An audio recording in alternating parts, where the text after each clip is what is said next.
Today on No Priors, I'm joined by Zach Lloyd, the co-founder and CEO of Warp, a terminal product and AI tool for developers that allows you to do different sorts of coding applications. Prior to Warp, Zach was at Google, and he also started another company called Selfmade. We talk about AI dev tooling, but we also end up talking about human consciousness and how can you tell if an AI is actually sentient. Zach, welcome to No Priors. I'm excited to be here. Thanks for having me. So you have a master's degree in the philosophy of science. Yeah. And if you're going to take a very different lens and abstract out of the, coding world and all the things that we tend to think about every day, Yeah. how do you think about this societally in terms of this big wave of AI that's hitting us right now? And where do you think some of these really big societal impacts will be? The way I think about like the advances are it's kind of like we are distilling intelligence. And so there are, I think, people who consider what's happening, it's like they're like, are we recreating people in some way? Are we recreating consciousness? But it's not that. It's actually what's fascinating to me is how much intelligence you can get out of just like next token prediction. Yeah.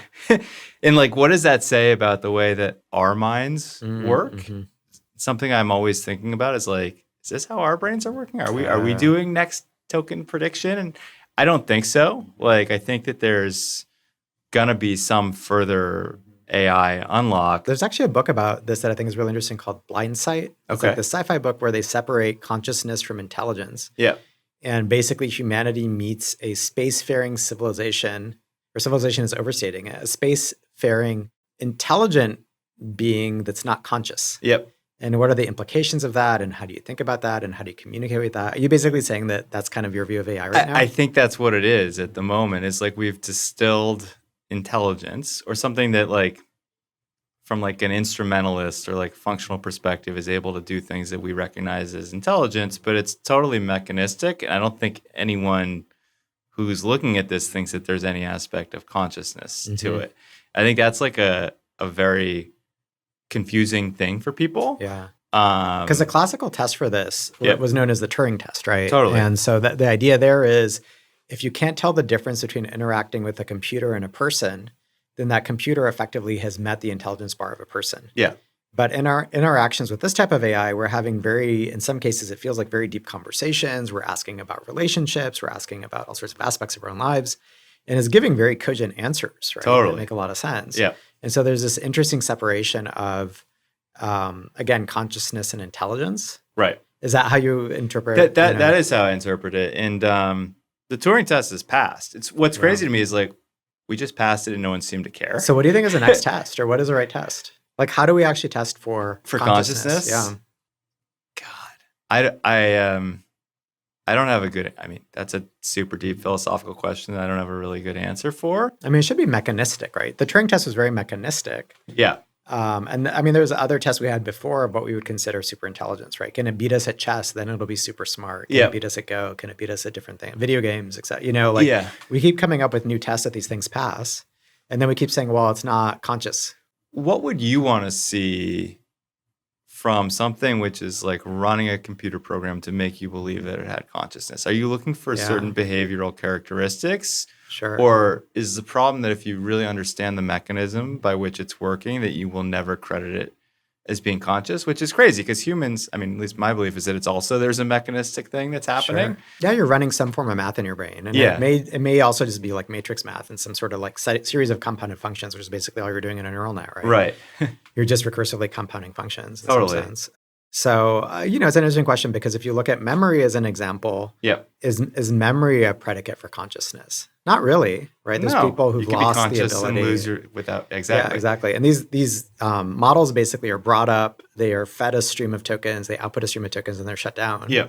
And so it's an interesting question of, is there some sort of other modules that are missing here that would allow us to think of it as a conscious thing? Because it does reasoning. It definitely does reasoning. It does interpretation of language. It does synthesis of language and ideas and knowledge. I mean, I have a close friend who's doing a PhD in philosophy, and he now says that conversing with GPT-5 is better than conversing with a professor? Better than conversing with his professor. Oh, really? I was just joking. No, that's what he says to me. He's like, GPT-5 gets it. Like, he's like writing his dissertation. He's like, And that's crazy. Yeah. But we don't credit it for Mhm. consciousness. And I actually think rightfully so, Uh-huh. because like So what do you think is missing? I think people would start to give it more credit for consciousness if there was more of a like a feedback loop, where if there was more of a sensory experience that was tied Uh-huh. to it, as opposed to just like What do you mean by sensory experience? probably we're gonna like I would imagine the first things we're gonna credit as being more conscious or a little bit more robot like, honestly, where you have some sort of like live input from the world Mhm. that you're reacting to. But again, it's going to have the same problem where it's like, Mhm. as long as we know what it's doing, we're very unlikely to attribute true consciousness to it, Mhm. which isn't fair. But like, I actually don't know how we will know when there is a conscious thing. Yeah, because it Yeah. does raise interesting ethical questions, Yeah. because the moment an AI is actually conscious, Yeah. if you're doing certain things to manipulate it, to hurt it in certain way, you're starting to get Absolutely. into these odd Yeah. ethical straits. Totally. I do think though that some people, this distinction isn't a thing that they recognize, and like the way that like you read stories, and we actually had this happen with Warp, where there was a person who thought that Warp's AI was like sentient or conscious in Yeah. some way, had like a very strong reaction to it, which makes sense. It's like if you don't know the like mechanistic underpinnings, and already people think of it as like being kind Yeah. of And that happened conscious. to Google very early. It happened to Google 3, 4 years ago, if you Right. remember. There I was do that remember this engineer story. who, I think they were using Minna or one of these really early ChatGPT like internal things. Yeah. Before Google launched anything and ChatGPT came out, there was internal versions, right, at Google and other places. Yep. And this person thought that the AI was conscious, right? Understandably. So yeah, it's a very interesting question. Yeah. You've worked at Google, you've run companies before, you've started companies before, you're now working on Warp.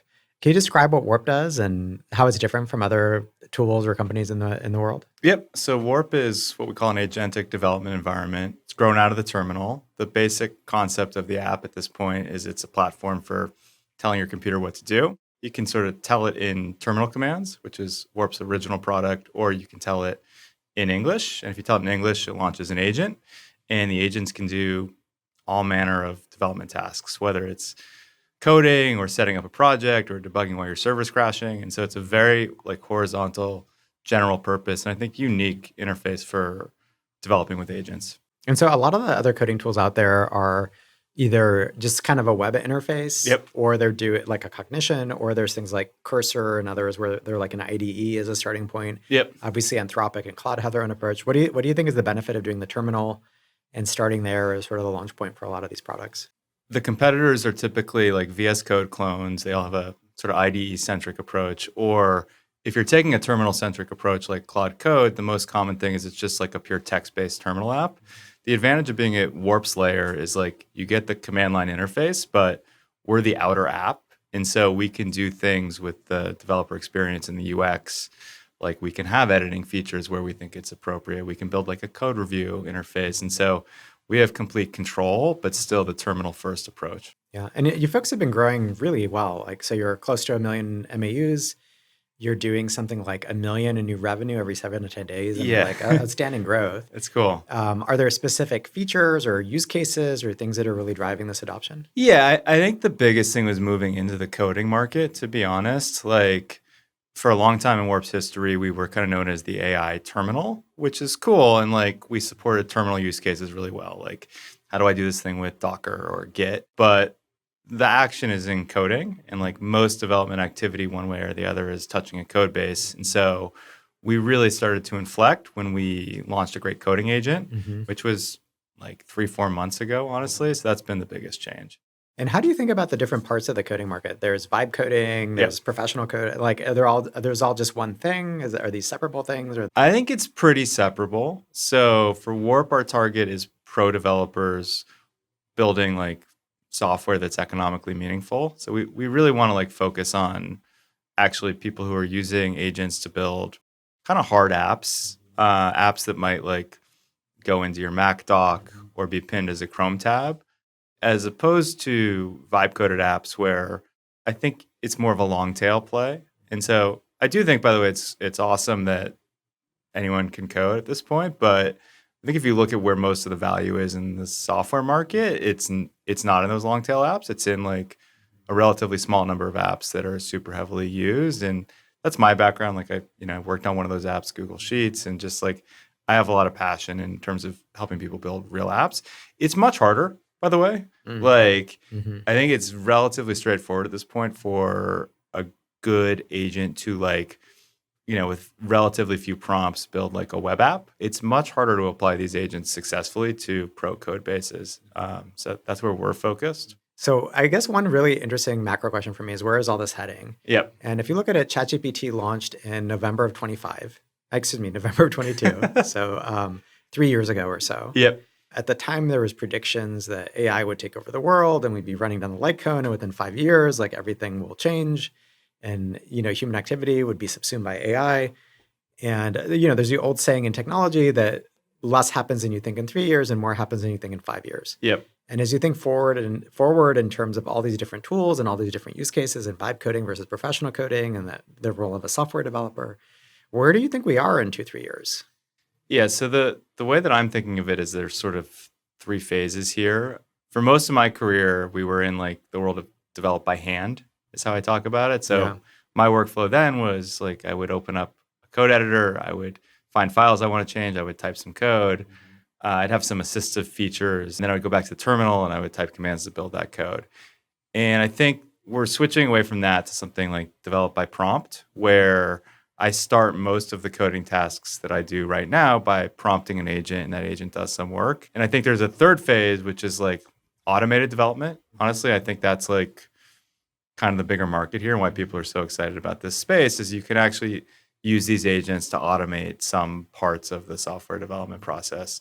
And so that's like, Cognition does that. We're moving into this space. Cursor has background agents. The rate at which this stuff will happen is like not super clear to me, actually. Like the most recent iterations of the models, in my opinion, were not as big of a step change as like, for instance, when like Sonnet 4 came out. That was a really big step change in coding capability.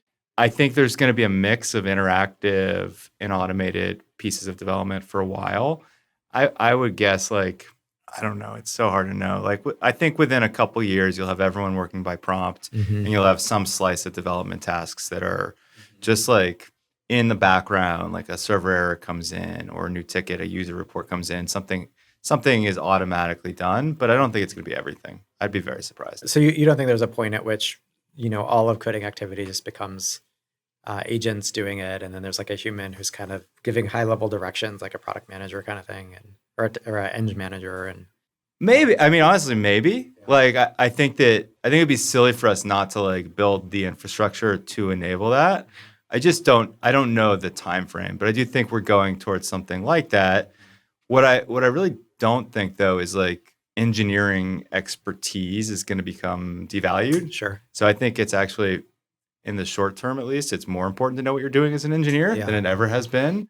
And why do you say that? Is it because you need to correct errors that the agents are making? Is it because things may be architected in a way that isn't scalable? Is it something Totally. else? So it's like the agents, you can think of them kind of as junior engineers. So if you didn't have someone who was senior watching them, you end up in a situation where these agents will make code that creates bugs. It could create security issues. It can cause your code base to become really unmaintainable.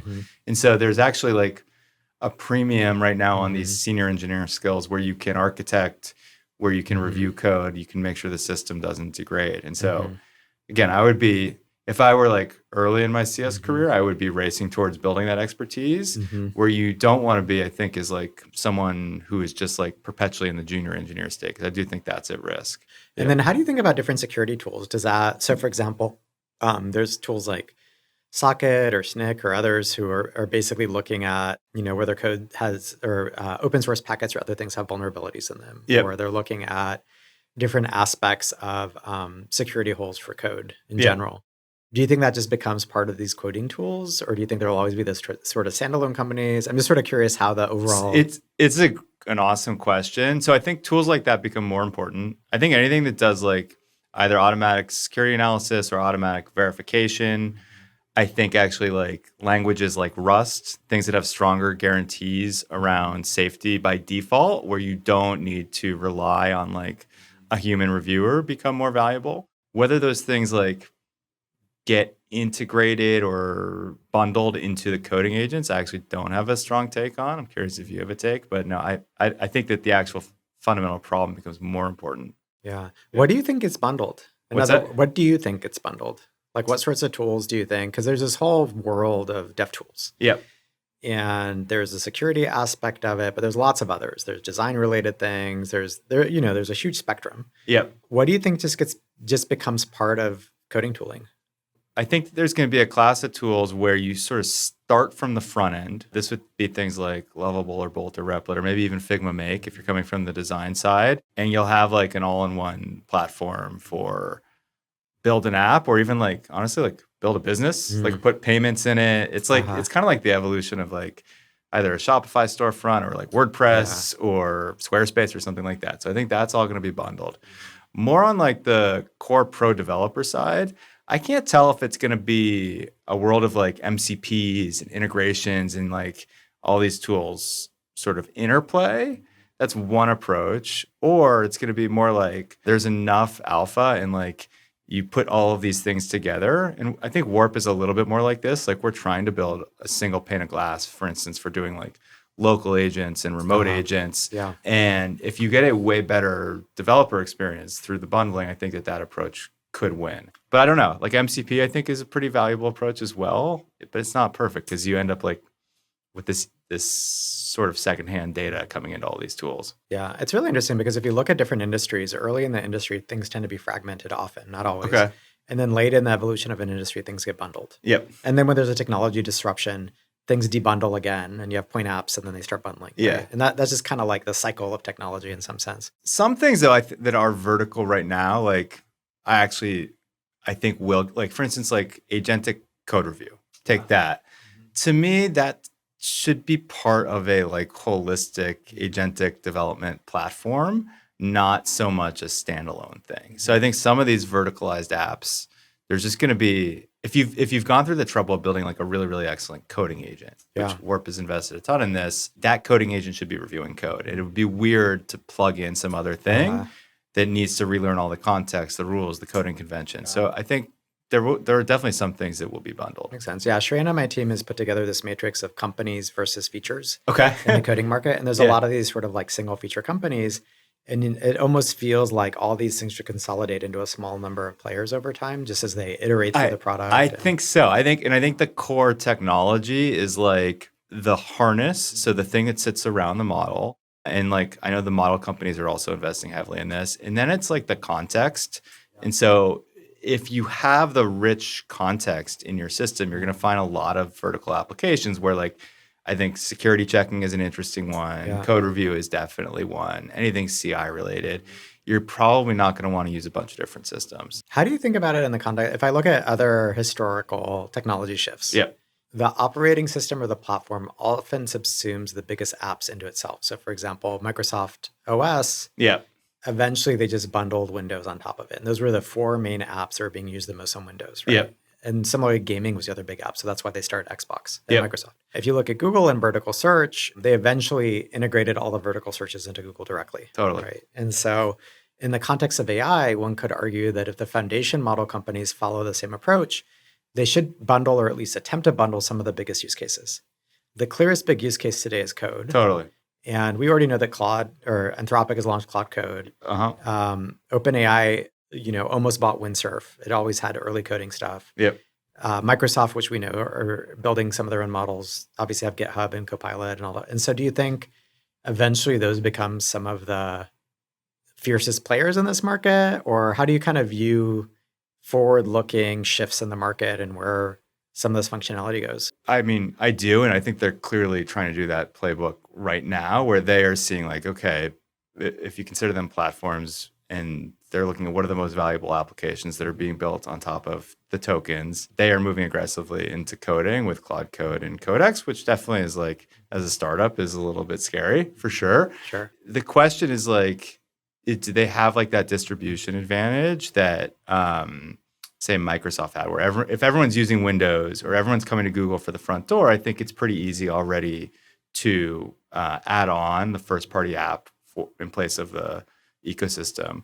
I don't like I don't know that exact same dynamic holds for coding right now. Mhm. The I front see. door is kind of like, honestly, it's still like a native app that someone downloads on their Mhm. computer. So that'd be the terminal or the IDE in terms Kind of of, at the yeah, moment, yes. I yeah. think controlling that is actually like a really interesting front door. The other front door, which I feel like honestly they're not executing that great, is GitHub, where all the source code lives. Yeah. That would be like the locus of doing all this stuff that I think makes the most sense. But right now, it's a weird dynamic where like we have people who are like running Claude Code within Warp, Yeah. and Warp is sort of the outer app Yeah. Yeah. in Yeah. that situation. So I don't know. The other thing that I hope happens from our perspective is that there's a lot of competition at the model layer, and that the sort of like intelligent tokens become a bit more of a commodity. Right now, the models have a bunch of sort of like pricing power, and because like there is a real delta between using the frontier model and using like Yeah. the open source model. But if at some point the models are good enough where coding is sort of, I think of it as like solved, it's like good enough, you don't need to be using the frontier model, then it's like, yeah, maybe they have an advantage just from brand and scale. But Yeah. I think the advantage is not as entrenched as something where it's like literally the front door, like Facebook or Google or Windows provides those other Yeah, platforms. that's a really good insight in terms of the way that you launch an activity or application then drives what you use, Yeah. right? And so the hard part is often switching people off that, and that's one of the reasons I think people think OpenAI has a strong competitive position in the consumer world is because it's a default behavior for Yes. a lot of people right now is just start ChatGPT and use it for something. Yeah. Which is different from like the model layer where there's more switching. Like I think in consumer, ChatGPT has a huge advantage. Like once that behavior is default, even if like Claude is maybe better, I don't know if it is or not. Mm-hmm. Like everyone knows ChatGPT. I don't know if you saw OpenAI Dev Day yesterday, but they're clearly doing this platform play within ChatGPT now, where it's like you have apps within ChatGPT. I'm sure they'll use that data to sort of subsume or take over whatever the best first party integrations are. So they're definitely doing that on consumer. For developer, I don't know that same dynamic is there. What made you decide to focus on terminals? So, we started talking years ago when you first started doing Warp. Yep. And even then, I think you had really interesting ideas about how to rethink the terminal and how to use that as a launching point for all sorts of things. Yeah. Could you explain that thinking and how it's evolved over time? Yeah. So the basic insight or thing that got me excited about Warp to begin with is like you have this tool that is pretty much a daily use tool for every developer. It's that and the code editor. And the terminal itself is something that, really hadn't changed much in the last 40 years. It's a tool also where it's like, if you get good at it, you can really get a lot done. If you use it, it like works across all these different parts of software development, not just code writing. On the flip side, from my perspective, not a good product, just like hard to learn, hard to use, hard to remember commands, super intimidating, and just like kind of like a gatekeeping vibe around it as well, in my opinion. And so the original concept with Warp was like, let's build a better product there and see if people will like using it. The business concept has evolved a ton. Like the original business concept was like building a collaboration platform, which is like, we've just changed our model to be an agent platform because it's like way more demand for that than a collaboration platform around the terminal. But the sort of core insight that this is an important tool, it's crazy. It's actually kind of been validated through all these agentic things that are very terminal first. One thing that you mentioned I thought was interesting is that at some point the model layer may commoditize in terms of its coding abilities. Yeah. How far on that asymptote do you think we are? How close to that do you think we are? God, I don't know. I think that increasingly the limit that we see is context. And like the reasoning capabilities of the models are pretty impressive. The problem is like understanding an entire code base or understanding sources outside of the code or literally just understanding user intent are challenging problems. I still think there's probably much more to do on the model side, but I don't know is a short answer. And do you think that from a model capabilities perspective, we've hit a point where, to your point, it feels like certain aspects of the models are slowing down in terms of the benefits or outcomes of further investment of certain types, at least? I think so. Like if you take like Sonnet 4 to 4.5, and we're big partners with Anthropic, they have great models. Like that was like a few percentage point increase on SweBench for us. Yeah. And we've invested a decent amount to be one of the top agents on SweBench. And when we went from 3.7 to 4, it was a much more significant boost. So that's like not, I don't know what that means about the total underlying trends. I think something with GPT-5 was somewhat similar, like certainly an upgrade. And GPT-5, I think, is actually pretty much on par. It has different like feel to it and higher latency, but it didn't feel to me like as much of a step change as some of the upgrades before. Yeah, makes sense. What other areas of the AI dev world are you excited about? I am, so I'm really excited about not just like the interactive piece of agents, the way most people are working today, but what can you do if you can program against these agents?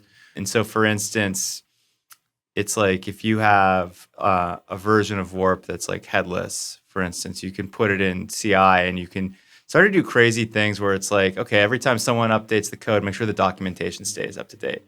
It's like, that's very annoying for a developer. And so allowing developers to automate parts of their job that they don't like doing, I think is like a big capability. And then from a business perspective, just like automation is a better place to be than productivity enhancement. Like one of the challenges with our business, I think with a lot of the coding businesses, is just like proving the ROI.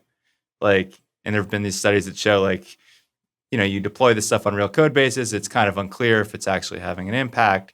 Whereas if you get something that's more outcome oriented or more just like an automation, I think it's easier to prove the ROI. And then you're also not limited by time spent behind keyboard for doing this type of stuff. So from a business perspective, I'm very excited about like what's unlocked if developers can program these agents. Well, Zach, fascinating. Thank you so much for joining us at Anno Priors. Thank you for having me. This was great. Find us on Twitter at NoPriorsPod. Subscribe to our YouTube channel if you want to see our faces. Follow the show on Apple Podcasts, Spotify, or wherever you listen. That way you get a new episode every week. And sign up for emails or find transcripts for every episode at no-priors.com.